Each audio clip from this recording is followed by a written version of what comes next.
Hermanos, ¿cómo están? ¿Ya despertaron? Dice, cuando apagaron las luces, yo, ay, ay, ay, ay. Bien, entonces, ¿dónde estamos hasta ahora? ¿Se acuerdan de algo de lo que hablamos esta mañana? A ver, le tengo una noticia, vamos a hacer un examen ahora. ¿De qué hablamos esta mañana? La suficiencia de la Escritura, oh, qué bien, ¿verdad? Y hablamos de consejería bíblica también. Tal como los hijos nuestros, que siempre revisamos el mensaje los domingos en la casa. ¿Y de qué hablamos hoy en la iglesia? De la Biblia. Wow. No puedo, me desarma, no puedo decir más nada. Entonces, bien, pero vamos a tratar de hacerlo un poco más específico. Hablamos de qué esta mañana, de qué cosa que recordamos, usted recuerda que en verdad usted valoraría recordar todos los días. Sí. Cristo es suficiente. ¿Para qué? Para todo. No hay una área en nosotros, material o inmaterial, en lo cual no reclame señorío. Él reclama señoría sobre el celular también, ¿sabían? Él no tenía celular, reclama señorío sobre nuestro internet, sobre el uso de nuestros aparatos y dispositivos, sobre el uso de nuestros ojos. Bien, ¿de qué otra cosa queremos recordar? Todos somos misioneros. No tenemos, todos estamos llamados a ser discípulos. Así es. ¿Y qué otra cosa recuerdan? Todo lo que hagamos sea para su gloria. ¿Cómo podemos hacerlo? ¿Qué significa eso para ti? Vamos a ver. Glorificar al Señor en todas las áreas de nuestra vida, en todos los aspectos. Ok. ¿Alguien que quiera abundar un poco más sobre eso? Las relaciones que tengo reflejan mi relación con Dios. Así es. Mi relación horizontal refleja mi relación vertical. Y en cuanto a eso, todo lo que hagamos lo hacemos para la gloria de Dios. Todos los días yo debería revisar cómo lo que yo he hecho durante el día encaja en aquello de mover el balón del Evangelio hacia adelante. En aquello de comer y beber. O sea, yo comí hoy. Cuando yo me senté a comer con mis hijos, o a cenar con mis hijos, ¿cómo yo avancé el Evangelio en los corazones de ellos? Es algo intencional, hermanos. Y todo tiene un sentido de urgencia. Porque no sabemos qué va a pasar mañana. Mañana podríamos faltarles. Hay padres que no tenían planes de morir o de tener que irse lejos o cualquier cosa, pero si la semilla ha sido sembrada, abonada, y oramos al respecto, tenemos buena esperanza. ¿Qué otra cosa? El problema del hombre empieza cuando queremos vivir independientes de Dios. De Dios. Nosotros estamos creados para tener una relación con Dios. Y Dios nos creó para tener una relación con Él. Y es un privilegio. ¿Alguien más? La consejería es un proceso continuo. La consejería es un proceso continuo. Nunca acabamos. Así es. Si no llenamos a nuestros hijos con el consejo de Dios, buscarán llenarse con otro consejo. Otro consejo van a recibir. Así es. Y de hecho, hablamos de que el hombre eleva el consejo del hombre a la categoría de Dios. Yo me imagino que sus hijos llegan a la casa o usted le dice, mira, por favor, yo entiendo que tú no deberías escribir la letra A con el rabito hacia la derecha. Y ella le dice, pero mi maestra dijo que es hacia la izquierda. ¿Es así o no? Hablamos de un ejemplo que no es real, pero muchos de los consejos de los que estamos hablando, ellos elevan el consejo del maestro al consejo suyo.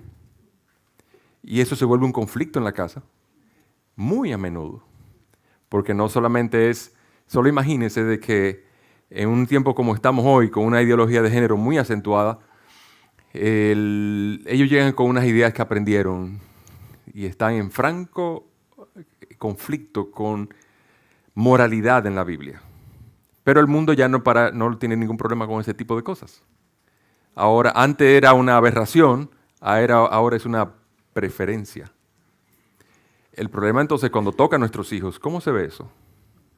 Entonces, si nosotros intencionalmente no enseñamos, no aconsejamos de acuerdo a la Escritura, no llenamos la vida de ellos con el consejo de Dios y le enseñamos a tener a ellos a vivir bajo el consejo de Dios, ellos van a llenar su corazón con otro consejo. Así es. Bien, pues entonces han estado atentos, hermanos. Gracias. Ya me puedo ir. Pero antes quisiera mostrarle algunas otras cosas que pudieran ser de ayuda. Pero vamos a buscarla, el consejo de Dios. Y se me ha perdido el consejo de Dios de aquí, entonces sí, me hace el favor de conseguir la Biblia. Estaba por aquí, pero si me hacen el favor, lo apreciaría.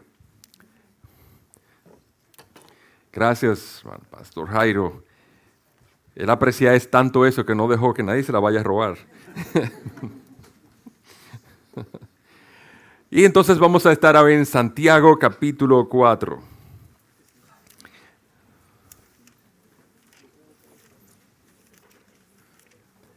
¿Su Biblia dice Santiago también? ¿Sí? Yo vi una Biblia que decía Jacobo y yo pensaba que era un libro apócrifo.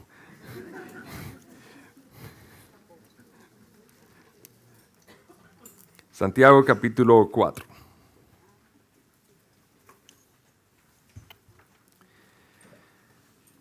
Bien, le voy a leer desde el versículo 13 del capítulo 3.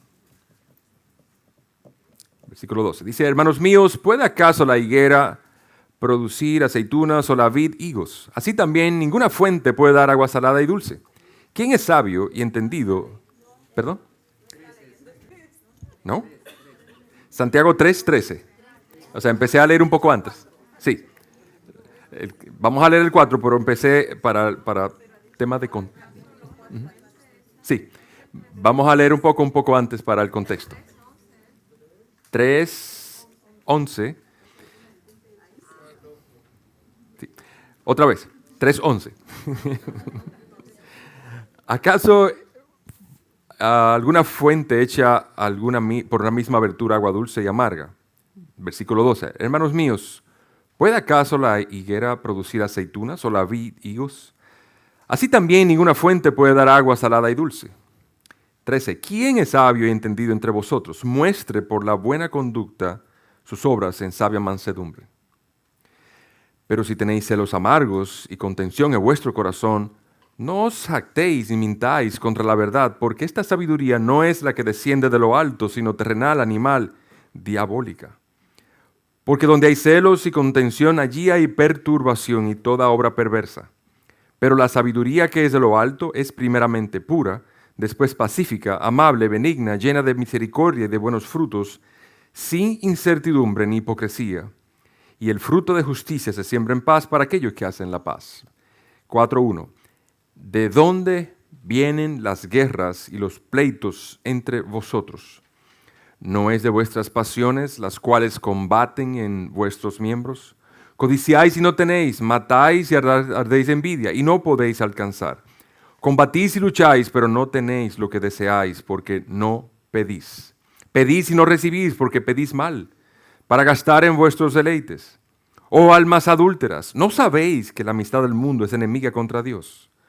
Cualquiera, pues, que quiera ser amigo del mundo, se constituye enemigo de Dios. ¿O pensáis que la Escritura dice en vano, el Espíritu que Él ha hecho morar en nosotros nos anhela celosamente? Pero Él da gracia. Por esto dice, Dios resiste a los soberbios y da gracia a los humildes. Someteos, pues, a Dios. Resistid al diablo y huirá de vosotros. Acercaos a Dios y Él se acercará a vosotros. Pecadores, limpiad las manos, y vosotros los de doble ánimo, purificad vuestros corazones. Afligíos y lamentad y llorad, vuestra risa se convierte en lloro y vuestro gozo en tristeza. Humillaos delante del Señor, y Él os exaltará. Oramos. Señor y Padre nuestro, ante ti nos humillamos y nos inclinamos y confesamos nuestra arrogancia, nuestro orgullo, nuestra idolatría, Hemos adorado y buscado dioses ajenos delante de ti, y aquí somos hechos semejantes a ellos.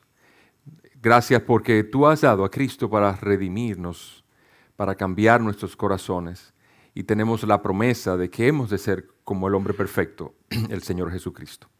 Bendícenos en esta hora y, oh Padre, al hablar de algo tan complejo como es el corazón, en lo cual la misma palabra dice, ¿quién lo conocerá? Cuán incapacitados estamos para hablar de algo de lo cual nosotros mismos somos frecuentemente engañados. Rogamos que tú nos bendigas y tú mismo, tu Espíritu mismo, pues nos enseña y nos guía a toda verdad conforme a tu promesa. Y te lo rogamos en el nombre de Jesús. Amén. El corazón de la transformación. Miren, un esposo llega a la casa entonces y ¿cuál es su expectativa al llegar a la casa? ¿Cuál es su expectativa? Comida. Ok, eso define bastante un hombre. Bien, entonces, pero la esposa tiene una expectativa al él llegar. ¿Cuál es? Hablar. Bien, entonces, este es el panorama de esas dos grandes palabras. Él llega a la casa y él entiende que cuando él llegue a la casa, él va a recibir un grato aroma. Y él viene cansado. Así que junto con el aroma, él quisiera tener, ¿qué? ¿Unas? Zapatillas. Y un buen partido de fútbol. Y entonces, una tarde tranquila, todo con su espacio, y entonces él está sosegado, ha tenido un día difícil en el trabajo, y él viene en el trabajo pues dándole vueltas en el carro, en el coche, viene caminando y mientras va conduciendo, recreando en su mente ese tiempo que va a tener frente a la televisión, viendo el partido y olvidándose de todos los problemas del día. Mientras tanto, en el mundo paralelo, su esposa está esperando que él llegue para hablar. ¿Qué significa hablar? Bueno, ella está esperando que él llegue por la puerta y le diga, mi amor, esta tarde es para nosotros. Entonces ya en su mente está recreando ese esposo amoroso que conoció y que a veces tiene, regresa de vez en cuando. Y entonces ella quiere ese tiempo con él y quiere ese espacio en el cual se miren a los ojos así. Entonces ella le ha pedido varias veces a su esposo de que mira, yo quisiera una tarde que tú y yo solos. Y él se queda como tú y yo solo, en la mente de hombre, se queda pensando, tú y yo solos, como, ¿qué significa eso? Porque cuando los niños se van a acostar, estamos solos. Pero en la mente de ella, lo que significa es que se van así, quedándose fijos así, mirándose a los ojos, como cuando eran novios, se van a decir palabras bonitas. Y entonces ella está pensando de todo eso y va también a decir todos los problemas del día, que los niños llegaron con malas notas de la escuela, con una nota del director que quiere vernos. Quizás no para él, porque él tiene que trabajar y ella tiene la oportunidad de ir, tiene más tiempo que él, pero al menos ella quiere decírselo. Y entonces también ella quiere decirle, está esperando para decirle otras cosas que ocurrieron en su familia, como que su mamá tiene un dolorcito en la espalda y necesita ir al médico, o fue al médico y quiere contarle las cosas que eso implica y cómo pueden ayudar económicamente a su familia. También está esperando para servirle la cena. Y entonces en la cena ella tiene la expectativa de que en la cena él va a decirle, wow, qué cena más linda, cómo tú lo hiciste, qué ingrediente le echaste. Y entonces esa tonalidad de sal le quedó perfecta. Y entonces ella está todo el tiempo recreando mientras ella está haciendo todas esas cosas. Y de hecho, adicionalmente a eso, entonces ella se ha preparado propiamente porque ella ha dispuesto a los niños para que se vayan temprano a la casa. O sea que solamente llegan a casa, hola papi, mami, ¡uf! Para la cama. No, ya es suficiente de ver a su papá. Entonces, porque ella quiere ir a tiempo con él. ¿Qué les parece? ¿Le parece una buena velada? Ay, qué lindo, sí, está preciosa. El problema es que son dos mundos paralelos. Uno va por aquí y otro va por allá. Entonces, cuando él llega a la casa, lo primero que huele, ¿qué es? Se le quemó la comida. Bueno, entonces, también del mismo modo, cuando él llega a la casa, sucede que las cosas no le han salido tan bien a su esposa respecto a acostar los niños. Porque ella cometió el error de que le dio chocolates media hora antes. Y andan como pelotas así agitadas por el azúcar. Y entonces no ha podido acostarlos. Y cuando casi lo tenía dominado y domados, cuando oyeron la puerta que abrió y otra vez se levantaron. Y entonces, él cuando oye el ruido de los niños que vienen, muy excitados, la comida que no huele y además, entonces lo que comienza a pensar, ¿qué comienza a pensar? En la mente de hombre, ¿qué comienza a pensar? Ay, mi partido de fútbol.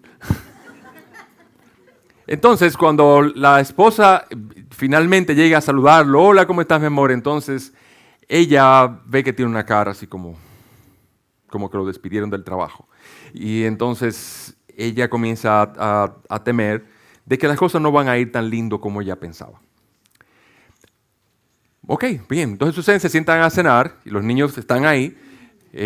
Pareciera que no hay partido de fútbol y tampoco hay mucha conversación porque cada vez que la esposa comienza a decir, dime mi amor, ¿cómo te fue? El niño dice, papi, mira, me regalaron eso en la escuela. Y entonces las cosas no van muy bien en lo que ella quisiera, como un espacio para ella hablar. Y entonces en un momento dado que la quinta vez que el segundo niño le interrumpe, entonces ya dice, pero, niño, pero que tú no entiendes que debes callarte. Entonces las cosas comienzan a subir de tono.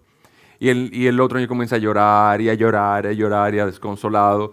Y entonces ya las cosas se comienzan a poner difíciles. Y entonces el esposo dice, ¿por qué tú le hablas así al niño? ¿Y qué ha hecho él mal? Y entonces ahí comienza una discusión. No, porque él no está tranquilo. Dice, pero mi amor, ¿qué pasó? ¿Tú le diste chocolates? Sí, pues yo te he dicho que no le dé chocolates a esos muchachos. Y menos ahora. ¿Cómo va a ser entonces el tiempo después que él no se va a acostar? ¿Qué tiene en mente? Hablar con ella, ¿verdad? Eso es. El partido de fútbol. Me voy a perder el partido de fútbol. Él solamente está haciendo así. Y entonces ella ve desvanecerse durante la noche y evaporarse en la noche su tiempo de mirarse a los ojos. Bueno, la pregunta es, ¿qué está pasando? Entonces vemos que la dinámica que ocurre en esa familia durante la semana, ese día no es solamente, ese día por esas razones. Durante todos los días ellos están intentando lograr sus objetivos cada uno en lo que ellos entienden que van a ser felices. Y al final, en un momento dado, explotan de cualquier cosa. La más mínima insinuación. Entonces ella le dice a él, no me hables así cuando le hablo a mi niño. Ese es hijo mío también. Y tú no deberías hablarme así también. Tú deberías respetarme más porque tú no consideras lo que yo hago aquí. Tú sabes lo que yo hice hoy. Hoy se me quemó la carne. Hoy a mi mamá le detectaron algo en la espalda y hay que hacer una cirugía. Hoy este niño vino con malas cosas de la escuela. Hoy, entonces, tú me ayudaste esta mañana a levantarlos. Y yo sabía que tú eras así. Porque tu papá es igualito. Ay, ¿dónde está mi papá en eso? Bueno, la cosa es que no está muy bien. Entonces, esa dinámica va creciendo y creciendo. La pregunta es, cuando ellos van a donde el consejero, donde alguien que los pueda ayudar, nosotros traemos esa pregunta. ¿De dónde vienen las guerras y los pleitos entre vosotros. ¿Ustedes se quieren? La primera pregunta. ¿Hay amor entre ustedes? Sí, yo la amo. ¿Y usted? Sí, yo lo amo. Ok. ¿Y verdad tú lo amas? Sí, yo lo amo mucho. Ok. Entonces, ¿y qué es lo que pasa? ¿Por qué pelean tanto? Es una mala pregunta. Porque si lo supieran, no vinieran donde ustedes a preguntarle. Pero Dios nos da respuestas. Bueno, si ellos fueron donde un consejero secular, eso es lo que le van a dar. Mira, yo pienso que a él tú tienes que darle una pastillita. Tú le das la mitad nada más. Porque él llega así un poco cansado y se te va a dormir. Pero así, cuando tú le das la mitad de esta pastillita, él se va a sentir sosegado, así como relajado. Y tú le mantente hablándole para que no se te duerma. ¿Y por qué? Porque eso lo va a mantener a él sin explotar a causa de la tensión y el estrés. Por otro lado, yo te voy a dar una pastillita a ti para que tú no te mantengas preocupada, o sea, tú no te deprimas.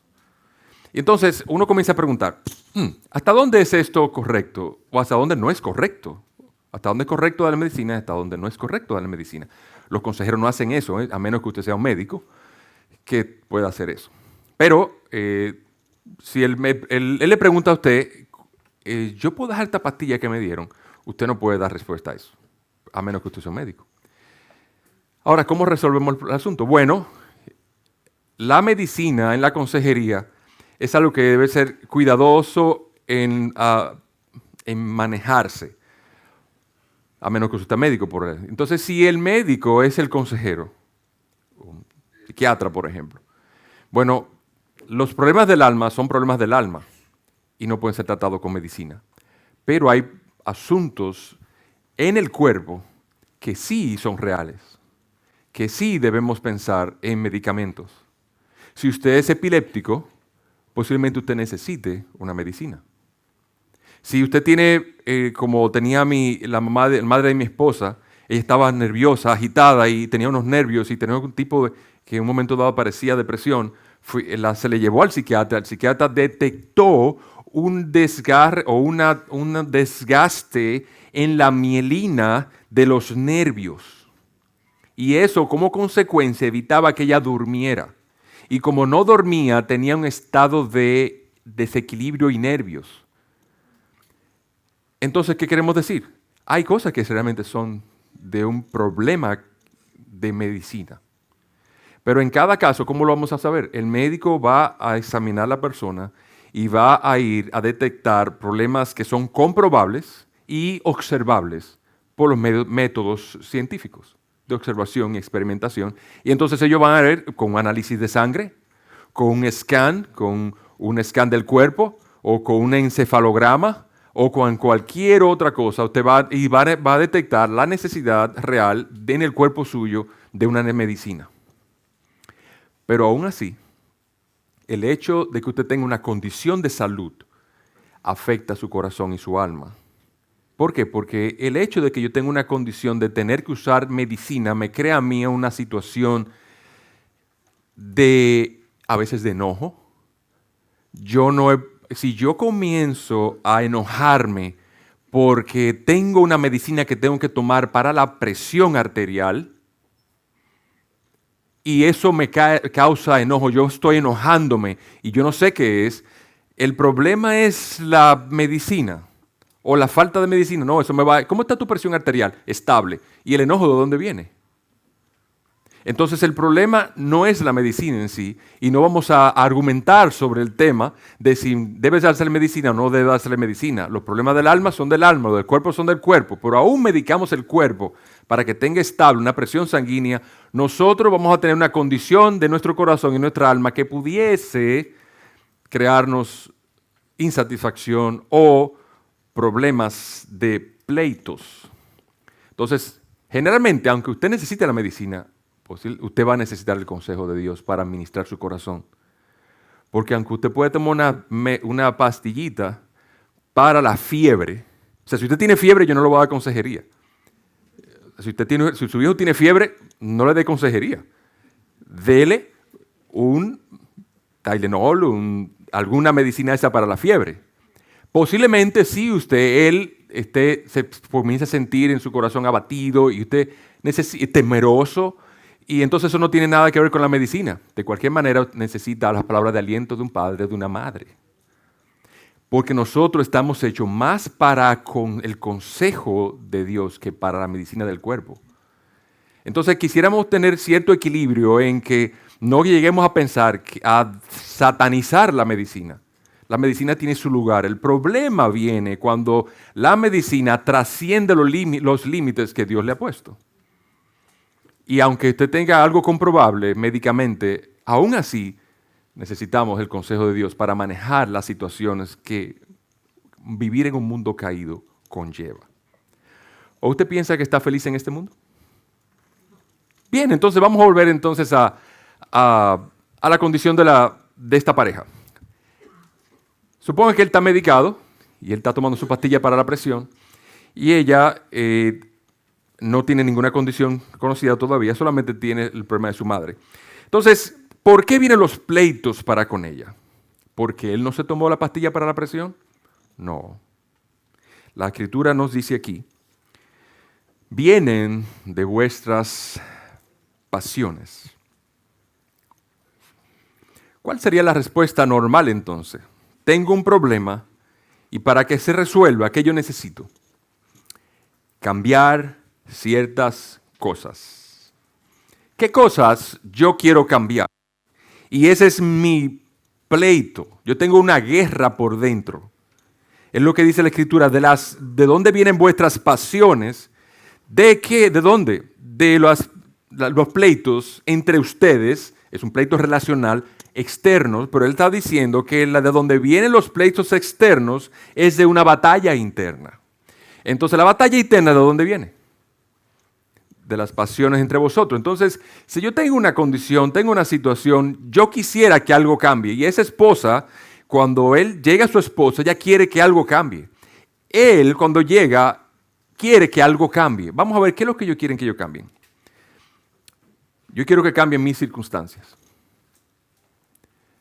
Yo no estoy contento en mi trabajo. Yo estoy incómodo en mi trabajo. El supervisor me cae mal. Hay un compañero de trabajo que parece que quiere mi puesto y ha comenzado a hacer lo necesario para que a mí me quiten del medio y él quedarse con mi puesto. Pero también el hecho de que yo tenga una condición de presión sanguínea, que estoy condicionado a tomar esta pastilla cada día, me causa incomodidad. Porque un día se me olvida la pastilla y termino con un dolor de cabeza terrible y otro día me tienen que llevar de emergencia. Entonces me causa una condición difícil.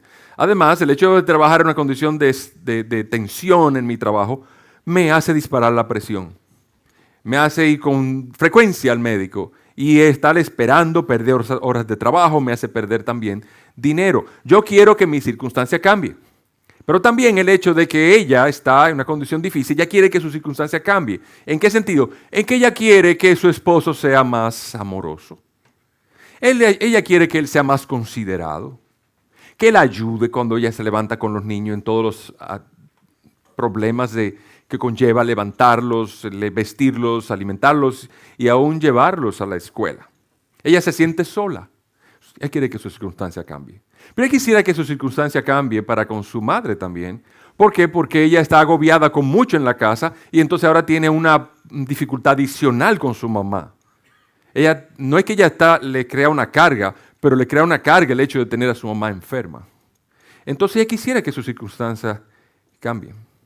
O sea, que ella quiere que su circunstancia cambie, pero también quiere que otras personas cambien. Él quiere que su supervisor cambie. Él quiere que su compañero de trabajo cambie. Ella quiere que él cambie, que los niños cambien, que los profesores cambien, porque muchas veces son los profesores los culpables. Le cogió con mi hijo. Ellos creen que mi hijo es el malo, pero él es un niño encantador. Entonces es un asunto que él es el problema. El problema es el profesor. Yo quiero que ellos cambien. Tengo un problema. Quiero que las cosas cambien. ¿Cuándo? Ya. Yo quiero que el problema cambie ahora mismo. Yo quiero que cambie ahora mismo. Entonces, ¿hay algún problema con este punto de vista? ¿Cuáles son los efectos a largo plazo de que los jóvenes, por ejemplo, piensen de esta manera? ¿Alguna idea? ¿Qué les parece? Bueno, el punto primero es que eso es probablemente falso. En segundo lugar, genera frustración. El yo querer que las cosas cambien, las circunstancias cambien, las personas cambien y cambien ahora, crea un problema que es falso, no es real, genera frustración e ignora la soberanía de Dios. Porque no es Dios soberano para, como dice Job, no es Dios soberano para enviar el bien y para enviar el mal, para enviar la prosperidad como la escasez. También roba la posibilidad de crecimiento personal, porque yo entiendo que mis situaciones deben cambiar aquí y ahora, y esa es la manera en que yo quiero que sea. No puede ser de otra manera. Y además eso creará obstáculos futuros para un crecimiento adicional. Entonces, en esto vamos a ver entonces la causa del conflicto, la consecuencia del conflicto y la cura del conflicto. Vamos a ver la causa del conflicto. Yo quiero que las situaciones cambien ahora y cuando no cambian ahora, ¿qué pasa? Yo hago guerra. Se genera una guerra dentro de mí. Dice, los placeres o mis deseos hacen guerra en mis miembros o, como dice la Reina Valera, mis pasiones combaten en nuestros miembros. ¿A qué se refiere eso? Los conflictos son causados al perseguir los deseos ilegítimos del corazón. Pregunta. ¿Es malo tener deseos? No, no es malo tener deseos. Segunda pregunta. ¿Cuándo vamos a dejar de tener deseos? Dígame. Muertos. Ahí. Cuando nos moramos no van a desear más nada. Eso es cierto. Ahora, si nosotros... No, tercer lugar. ¿Quién le dio esos deseos a usted? Dios. Entonces, si Dios me dio la facultad de yo desear, ¿dónde está lo malo de yo desear? El texto precisamente dice eso mismo, en la palabra pasión. ¿Sabe lo que significa pasión? Pasión es un deseo muy intenso. No es que yo no quiera algo, es que yo lo quiero demasiado. Yo tengo el deseo de que su esposo, usted tiene el deseo de que su esposo sea diferente. Pero usted lo quiere tanto y tan urgente que si él no cambió cuando llegó del trabajo hoy, usted se siente bajo una fuerte frustración y eso le hace generar a usted guerra dentro de usted que sale a través de su boca, a través de sus ojos, a través de su piel. Y todo se inflama alrededor de usted. Porque cuando él llega a la casa y viene bajo una condición igual, en lo cual él quería que las circunstancias cambien y cambien ya en su trabajo, y llega a su casa enojado porque no cambiaron, eso se transpira, esa guerra que tiene adentro, se transpira por sus ojos, por su boca y por su piel. Y cuando llega a la casa, entonces, ella le dice, hola mi amor, ¿cómo estás? ¿Tuviste un buen día? ¿Qué día ni día? Entonces, la manera que usted responde en esos primeros segundos de usted entrar en la casa, establecen como el nivel de conversación de ese día. Porque cuando ella oye ese tono de voz, ¿qué ella va a decir?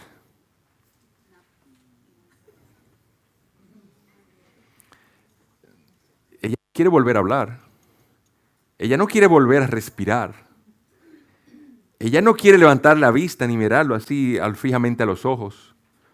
Porque ella teme que cualquier cosa que pase en una atmósfera tan cargada, va a haber una explosión. ¿Por qué? por las pasiones que hay dentro de ellos. Entonces, hay otros textos paralelos que apoyan eso. Sí, vamos a verlos. Dice, porque del corazón, Mateo 15, 19 y 20, porque del corazón provienen malos pensamientos, homicidios, adulterios, fornicaciones, robos, falsos testimonios y calumnias. Estas cosas son las que contaminan al hombre, pero comer sin lavarse las manos no contamina al hombre. A mí vino una vez un joven que quería que se le diera consejería. ¿Y cuál es la presentación de su problema? Así le llamamos a cuando la razón por la cual la persona viene a la consejería. Depresión. Le ponemos una pregunta que nos llena un formulario, uno de los formularios dice, ¿cuál es la razón por la cual tú vienes a consejería? Depresión. Es una palabra muy amplia. Entonces, cuando usted comenzamos a hablar, comenzamos a conversar, ¿qué está sucediendo? En su corazón, él profesa ser creyente, de hecho está en un ministerio. Y entonces comenzamos a hablar y comenzamos a conversar. Primero establecemos una relación de cordialidad y cercanía antes de hacer ciertas preguntas. Pero sucede entonces que a lo largo de las sesiones de consejería le hacemos estas preguntas. ¿Tú estás en un ministerio? Sí. ¿Tú eres un líder de tu ministerio? Sí. ¿Tú ves pornografía? Sí. Entonces, ¿y cómo tú estás manejando eso dentro de tu grupo y dentro de dar cuentas a tu pastor y al líder a quien te supervisa en tu ministerio? Entonces, cuando tocamos ese punto, las cosas comienzan a verse de otra manera, porque el problema no es la depresión. Eso es un fruto. Lo que hay en el corazón que está ocasionando eso es diferente. Es una conciencia culpable que no ha sido redimida o que no ha sido librada del sentido de culpa. Y como dice el Salmo 32, dice, bienaventurado es aquel a quien Dios no inculpa de pecado. Cuando Dios inculpa de pecado, nuestras almas se turban. No tenemos paz. Y caemos en una fuerte tristeza y abatimiento porque nos sentimos impotentes. Él trataba de dejar el asunto, implementó muchos métodos para dejar esa mala práctica y ese pecado, y él no podía. Volvía y caía, quizás suspendía 3 o 4 días, pero volvía y caía. Suspendía su celular, cambió el celular inteligente por un celular que es larguito, así que no hace más que llamar y recibir y hacer llamadas. Pero ¿qué hace eso? Simplemente le está cambiando un método por otro, pero su corazón no ha cambiado. Entonces ese sentido de abatimiento lo llevaba a un extremo de sentirse agobiado y él comenzó a llamar, según lo que el mundo menciona, una etiqueta, depresión. Pero no había ninguna pastilla que usted pudiera darle a esa persona que pudiera quitarle la depresión. Es como cuando tiene una neumonía grave y usted le da una pastilla para quitarse la fiebre. En unos minutos usted tiene la fiebre que se le quitó, pero en 6 horas usted va a tener una fiebre intensa de nuevo. Y va a continuar tomándose la pastilla para la fiebre y al final usted va a morir de neumonía. Entonces, el Señor dice, del corazón provienen los malos pensamientos y todas las cosas. Ahora, esta palabra corazón en el concepto de una persona que fuera hebrea no es el órgano. Yo pienso que todos estamos claros que no se trata del órgano que late. Pero en su concepto es una forma, y siendo un idioma tan gráfico como el de ellos, ellos buscaban tener un esquema de comparación para poder entender, y así eran muy gráficos en la manera en que hablaban, refiriendo a las cosas que son marcos de referencia. El corazón es uno de ellos porque si el corazón se para o se detiene, se acabó la vida. Entonces, el corazón para ellos es el centro de sus afectos, de sus inclinaciones, de su voluntad y de sus intenciones. No es como el concepto moderno que el corazón está relacionado con ¿qué? Con los sentimientos. Y entonces, ¿por qué? Porque las baladas románticas siempre hablan del corazón. Entonces, para un hebreo no significa eso, significa el centro, de donde salen mis pensamientos, mis intenciones. Y hay paralelismo en lo cual entre mis pensamientos, mi corazón, mi voluntad, mi corazón, porque en verdad, y mis emociones, mis emociones y mi corazón, porque de ahí sale todo. Incluyendo entonces mis pensamientos, homicidios, adulterios, fornicaciones, robo, falso testimonio, etcétera, etcétera, etcétera. Otro texto. Porque la palabra de Dios es viva y eficaz y más cortante que cualquier espada de dos filos que penetra hasta la división del alma y del espíritu y de las coyunturas y los tuétanos y es poderosa para discernir los pensamientos y aún las intenciones del corazón. Entonces, nosotros aprendemos algo de todo esto y es que nosotros, de acuerdo a ese pasaje de Santiago capítulo 4, de dónde vienen las guerras y los pleitos entre nosotros. Dice, no son de vuestras pasiones o deseos intensos los cuales combaten en nuestros miembros. Nosotros aprendemos algo de ahí. Y es que nosotros hacemos lo que hacemos porque queremos lo que queremos. Y queremos lo que queremos porque pensamos como pensamos. En otras palabras, nosotros mismos llegamos a pensar de una manera que nos presionamos a que si no es de esa manera, no puede ser de otra, nos frustramos y entonces explotamos o nos indisponemos, nos frustramos. Hacemos lo que hacemos porque queremos lo que queremos. En otras palabras, nosotros no somos neutrales cuando hacemos algo. Nosotros tenemos intenciones siempre que hacemos algo. Nosotros no somos tan inocentes. Nosotros siempre hacemos las cosas con una intención. No estamos diciendo que la intención sea mala. El punto es que la intención siempre está presente. Y la Escritura dice aquí que los pleitos y las disensiones y las guerras que tenemos con los demás, con nuestros hijos, con nuestros cónyuges, con el trabajo, con el pastor, viene de algo intenso, algo que deseamos demasiado en nuestros corazones. Y segundo versículo, 4:2 dice, codiciáis y no tenéis. Yo codicio y no tengo. Entonces, cuando yo codicio y no tengo, ¿qué yo hago? Yo mato y ardo de envidia. Y cuando yo deseo y no puedo tener, yo lucho y combato.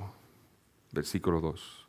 Entonces, los cambios conductuales no son satisfactorios. Como decía el pastor David anoche, los cambios conductuales se quedan cortos.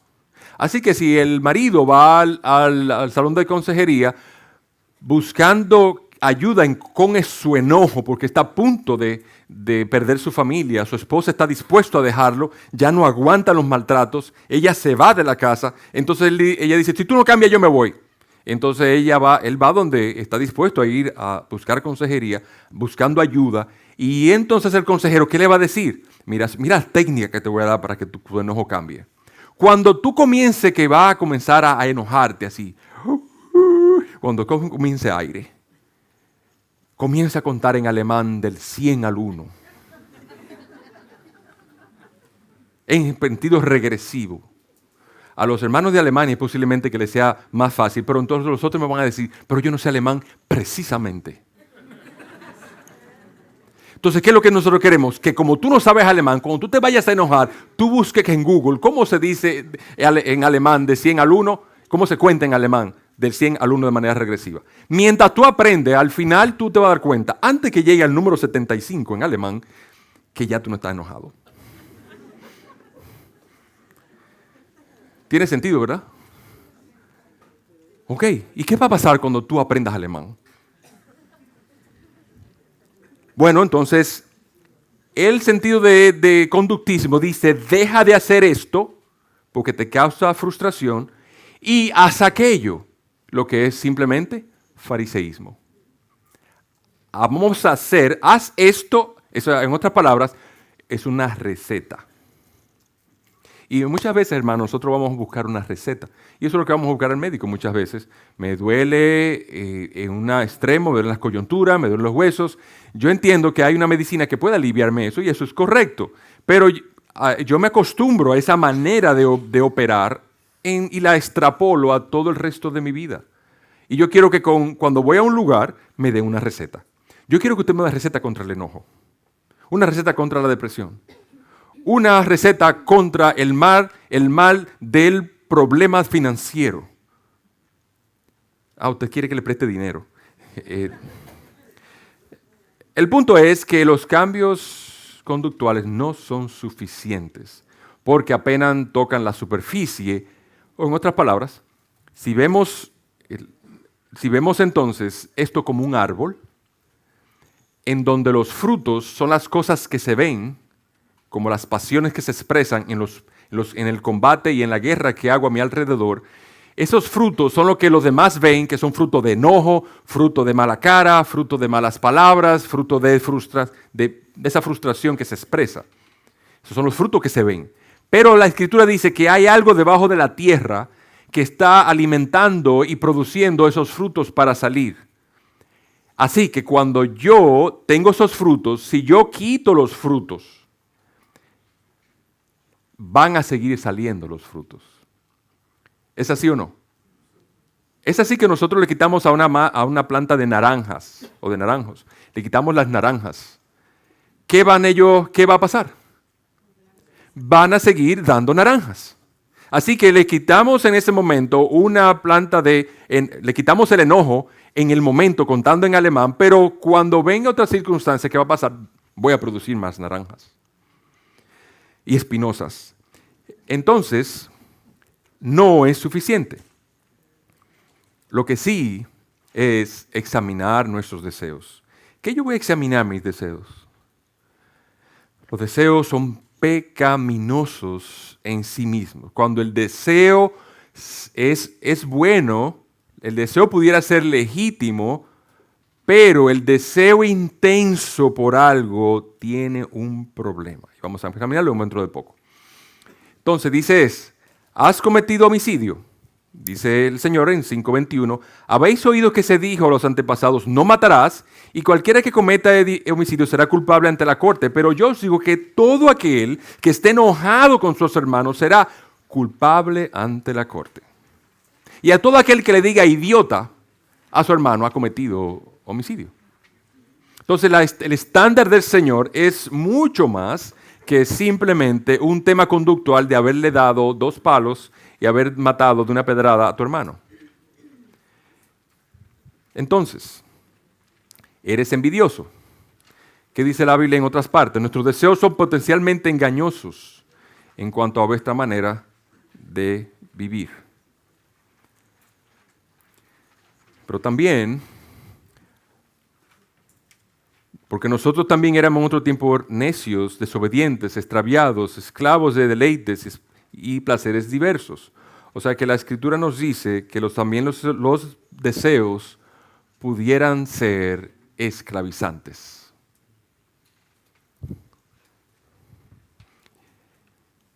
Entonces, los deseos pueden esclavizarnos. Y eso, la cosa comienza a ponerse de otro color. Entonces, las consecuencias del conflicto. Hay un conflicto en el corazón, yo estoy deseando algo en extremo, quiero algo demasiado. Entonces la pregunta es, ¿cuándo yo quiero algo demasiado? Por ejemplo, ¿tener deseo de comer? Sí, tengo deseo de comer. ¿Es malo tener deseo de comer? No, con eso Dios nos mantiene la vida. Estamos preocupados, es una señal de enfermedad mala el hecho de que usted no tenga deseo de comer.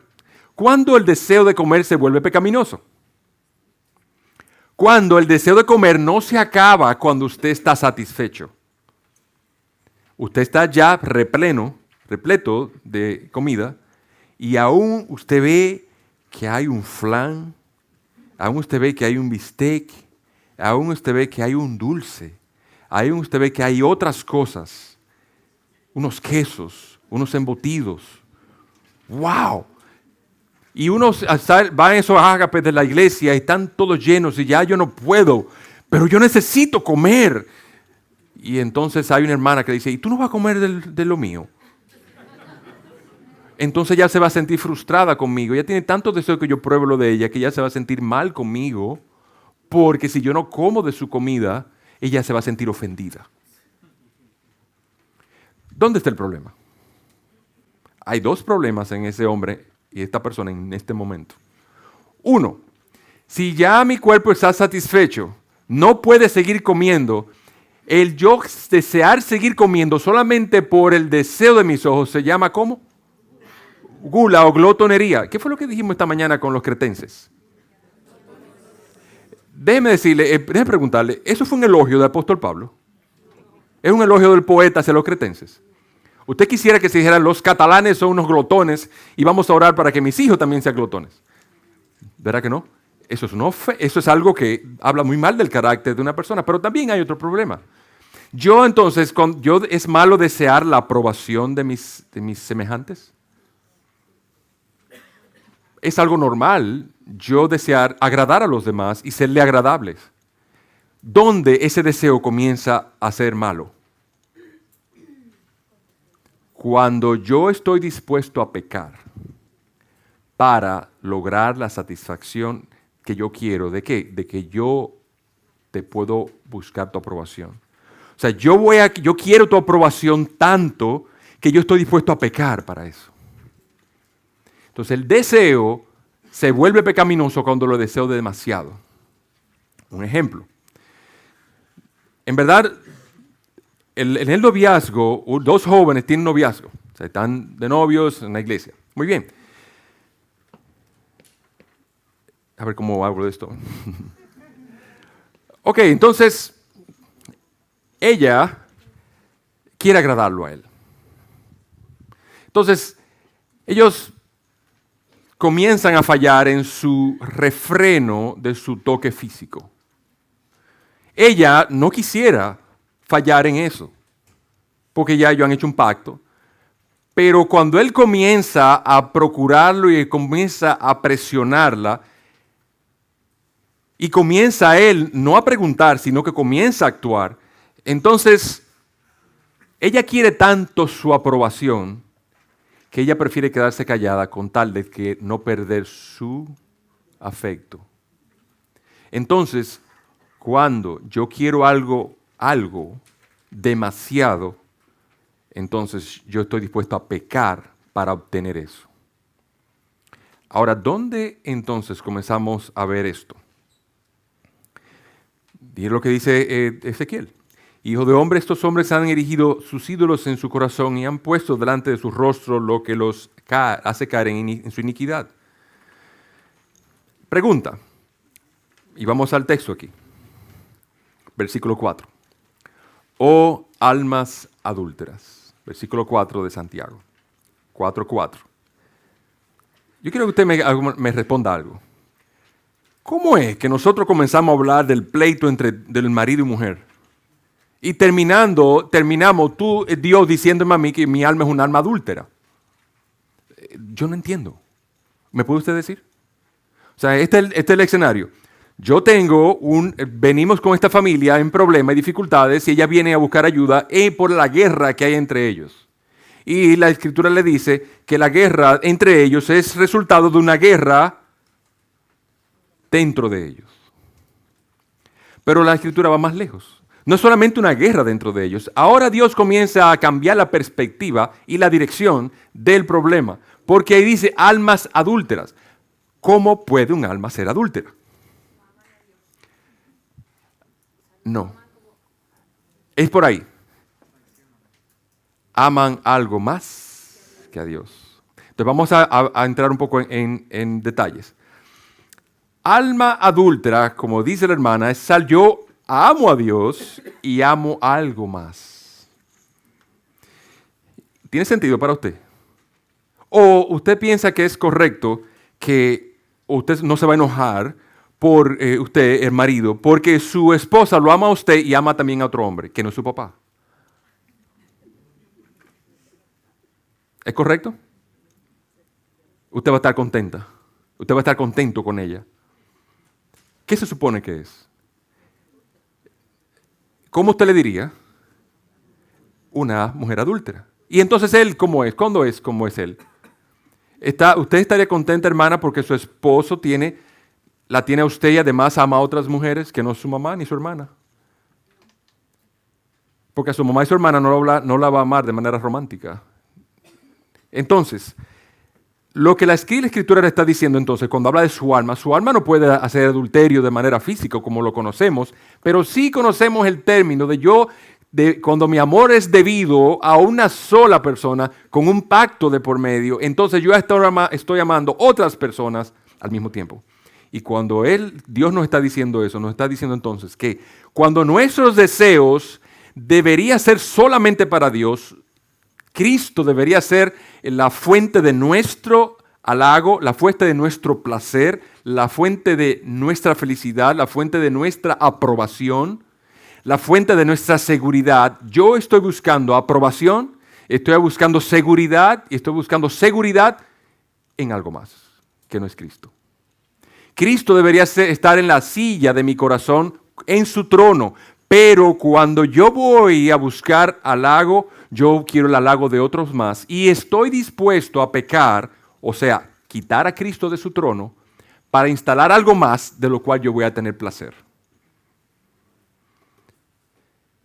Volviendo al tema del hombre que quiera, usted que quiera probar o buscar la aprobación de la hermana para comer el postre. Usted quiere la aprobación de la hermana. Pero Cristo le ha dicho que a usted le es pecado seguir comiendo. Pero usted no quiere perder la aprobación de su amiga. ¿Qué pasa? Yo deseo su aprobación tanto que estoy dispuesto a pecar, o sea, desplazar a Cristo de su lugar para obtener el deseo de él, aprobación de esa persona. ¿Y qué pasa de la joven? Con el joven llega un momento en que cometen graves errores, contaminan grandemente su conciencia y arruinan muchos ministerios y su relación con Dios porque ella desea o él desea tanto el placer, ella desea tanto su aprobación que ambos por su lado, con objetivos diferentes, él en su egoísmo y ella en lo suyo, desean eso de tal manera que están dispuestos a pecar para obtenerlo. No es Cristo lo que está liderando su vida. Como consecuencia, Cristo le dice, oh almas adúlteras. Entonces el conflicto, la causa del conflicto está en el corazón. Lo que se ve afuera es simplemente frutos. Y así ella va a su casa y habla y en la interacción, y así con una conciencia culpable, habiendo estado con su novio en una relación inapropiada, toques inapropiados físicos, que ella va a su casa y su mamá le pregunta, ¿y cómo estás, mija? ¿Qué tú me preguntas, mami? Tú siempre estás preguntando cosas, yo estoy bien. Y la mamá le dice, mija, escúchame, yo no quería molestarte, ¿te pasa algo? No, yo no me pasa nada, me pasa algo, yo tengo que creer que me pasa algo. ¿Qué está pasando? Mija, yo pienso que yo te voy a llevar al médico para que te detecta algo. Tú tienes como un enojo así, como que vamos a ver si te dan algo para que te aplaque. No, hermano, el problema no está en los frutos. Los frutos van a salir otra vez, porque en el corazón hay no solamente un corazón culpable, eso es un estrato del conflicto. El estrato del conflicto por debajo está en que yo amo la aprobación más de mi novio que de Cristo. Y por eso yo estoy dispuesto a pecar y mi corazón, mi conciencia está culpable. Entonces muchas veces los estratos, niveles de pecado en la persona y de idolatría en el corazón tiene varios niveles. Le voy a hacer una historia. Al centro de consejería vino una persona a consultar, a buscar ayuda, andaba con su esposo, y la señora tenía guerra en la casa, totalmente guerra.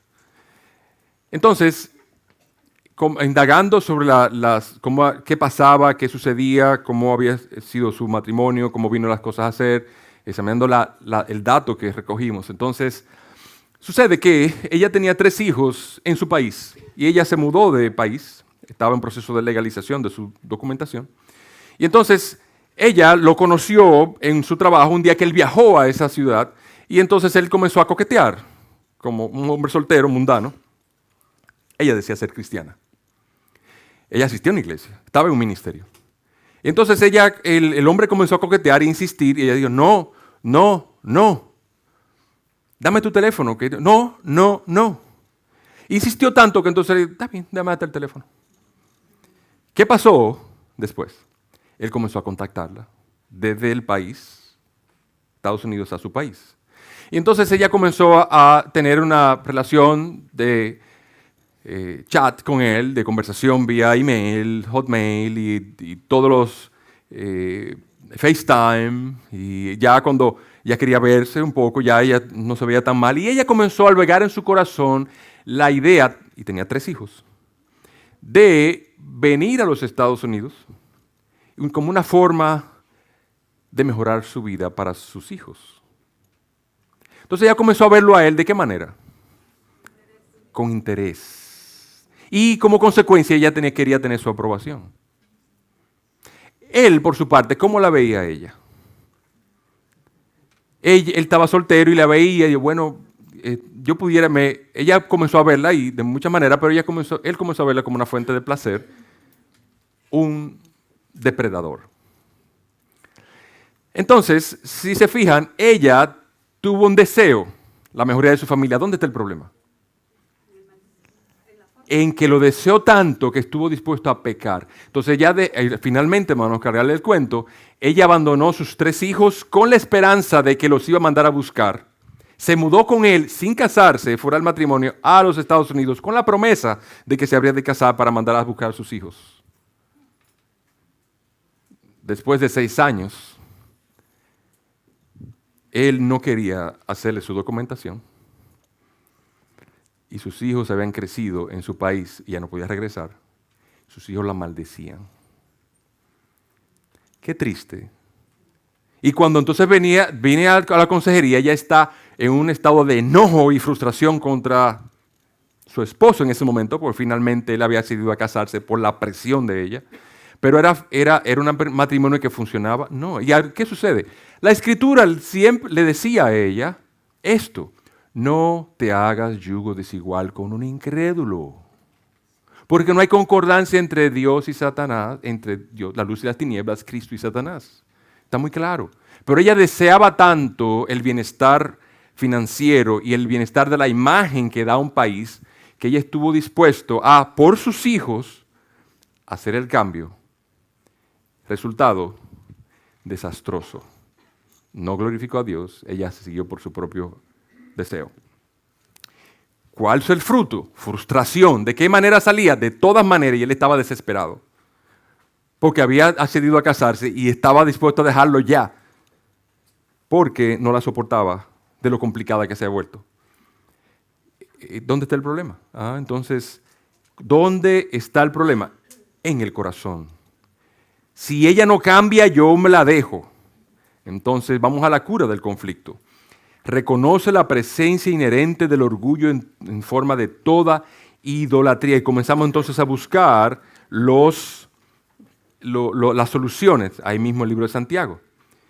Dice, pero él, versículo 6, pero él da mayor gracia, por eso dice Dios, Dios resiste a los soberbios. Entonces lo primero que una persona, para tener un cambio duradero, eficaz y que agrade a Dios, la persona tiene que reconocer que en su corazón ha habido arrogancia y orgullo contra Dios, porque Dios ha comenzado a resistirte.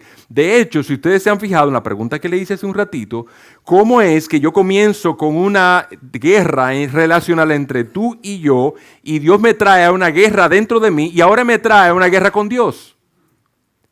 Mi problema y mi guerra es contigo porque yo tengo una guerra con Dios. La advertencia de una guerra con Dios viene porque yo tengo una guerra contigo. Dicho de otro modo. Entonces la guerra contigo no va a ser solucionada hasta que yo solucione la guerra con Dios. ¿Hace sentido? Mi relación horizontal está determinada por mi relación vertical. No importa que tú seas creyente o no, porque eso es lo que debería suceder. Mi relación horizontal depende de mi relación vertical. Si yo estoy en guerra con Dios, lo cual dice aquí, Dios resiste al soberbio, ¿usted le parece como que están muy en paz? Está en guerra. Dios está en guerra con usted. Dios está en guerra con esa señora. Dios está en guerra con ese señor. Por la guerra que Dios tiene con cada uno de ellos, tienen guerra entre ellos. Entonces no vamos a encontrar solución en la conducta, No van a cambiar, aunque traten de cambiar los deseos, a menos que sigan el consejo de Dios. Y lo primero que dice Dios es, reconoce eso y sométete a Dios. Versículo 7. Y resiste al diablo en sus tentaciones. Dile que no. Él te va a solicitar que tú quieras algo tanto que estés dispuesto a pecar contra Dios. Resístelo. Y además, acércate a Dios, limpia tus manos y purifica tu corazón. ¿Qué significa eso? Arrepentimiento hacia Dios. ¿Cómo nos arrepentimos? Tenemos que ir a Jesucristo, el único que puede traernos verdadera paz al corazón para que sea limpiado de manera efectiva. No tenemos otra forma de limpiarnos. No podemos limpiarnos haciendo buenas obras. Como recuerden que hablamos de las buenas obras. Las buenas obras son buenas para expresar el amor de Cristo a los demás y mostrarle que hay amor de Dios en nosotros, pero no para cambiar nuestro estado judicial frente a Dios. La única manera en que nosotros podemos lidiar con el pecado es cuando vamos en arrepentimiento por el único recurso que Dios ha dado, que es la cruz. Entonces, ¿pero en qué manera yo me arrepiento? Entonces yo tengo que arrepentirme en la base del problema. ¿Cuál es la acusación de Dios conmigo cuando me dice, oh alma adúltera? Que yo he coqueteado con algo más en mi corazón y no estoy teniendo a Cristo como la fuente de mi primer amor en lograr mi placer, mi deleite, mi seguridad. Y como yo estoy teniendo mi seguridad, mi placer y mi deleite de algo más que no es Cristo, Dios me hace guerra porque es un marido celoso. Y dice la Escritura, ¿o no sabéis que en verdad Dios nos cela a ustedes? Dice, la amistad con el mundo es enemistad contra Cristo. Entonces, ¿de qué me voy a arrepentir o en qué manera? ¿Me voy a arrepentir del enojo? ¿De haberte maltratado? ¿De haberte hablado mal? Sí, también. También debo arrepentirme porque te he maltratado, te he ofendido. Ahora, ¿es suficiente? ¿Por qué? Porque no es el principio, exactamente. El principio de todo el problema es mi pleito o guerra de Dios conmigo. Dios me está resistiendo, Dios me está haciendo guerra. Entonces, ¿por qué? Porque yo le estoy siendo infiel, me ha dicho adúltero. ¿Cuál es el problema? Que yo debo arrepentirme. Señor, perdóname por mi adulterio espiritual. ¿Mi adulterio espiritual de qué? De buscar la aprobación de otros y no tuya. ¿Se va la joven a arrepentir de haberse dejado manosear de su novio? Sí. ¿Se va la joven le va a pedir la joven perdón a él por ella no haberse resistido a eso? Sí, pero principalmente ella debe arrepentirse por haber buscado la aprobación de él más que la aprobación de Dios y por eso se dejó manosear. Si no es así, la raíz de nuestro pecado permanece y nuestras manos no están siendo limpias porque Cristo no ha perdonado la maldad de nuestro pecado que está en la idolatría del corazón. El corazón no va a cambiar hasta que Cristo lo sane. ¿Hace sentido? Entonces no es suficiente arrepentirse del enojo, no es de la ira, no es suficiente del maltrato y la ofensa hacia los demás, no es suficiente arrepentirse del alcoholismo. Debemos llevar a la persona a arrepentirse de buscar un deleite fuera de Cristo en el alcohol, en el abuso del alcohol. Entonces, dice, acércate a Dios, limpia tus manos y purifica tu corazón. Y sé humilde y llora. El hecho de que yo busque un placer fuera de mí, del amor de mi alma, el Señor Jesucristo, debe llevarme a llorar y yo debo humillarme.